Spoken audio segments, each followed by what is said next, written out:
PoK విదేశీ భూభాగమని పాకిస్తాన్ ఒప్పుకుంది. PoK తమ అధికార పరిధిలో రాదని స్పష్టం చేసింది. ఇస్లామాబాద్ హైకోర్టులో పీఓకే తమ పాక్ ప్రభుత్వం వెల్లడించింది. మే 15వ తేదీన కశ్మీరీ కవి, జర్నలిస్ట్ అహ్మద్ ఫర్హద్ షాను పాకిస్తాన్ ఇంటెలిజెన్స్ సంస్థలు కిడ్నాప్ చేశాయి. ఆయన పీఓకే ప్రజల హక్కుల పరిరక్షణకు, పాక్ మిలిటరీకి వ్యతిరేకంగా పోరాడుతుంటారు. దీంతో తన భర్త ఆచూకీని తెలపాలని కోరుతూ ఆయన భార్య ఇస్లామాబాద్ హైకోర్టులో పిటిషన్ దాఖలు చేశారు. ఈ పిటిషన్ను విచారించిన జస్టిస్ మొహసిన్ అఖ్తర్ ఖయానీ ఫర్హద్ షాను కోర్టులో హాజరుపరచాల్సిందిగా ఆదేశించారు.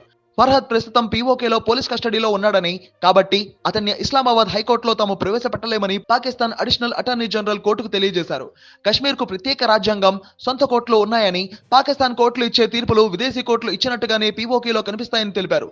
పీఓకే విదేశీ భూభాగం అయితే పాకిస్తానీ మిలిటరీ, రేంజర్లు ఆ భూభాగంలోకి ఎలా అడుగుపెట్టారని జస్టిస్ మొహసిన్ అఖ్తర్ ప్రశ్నించారు.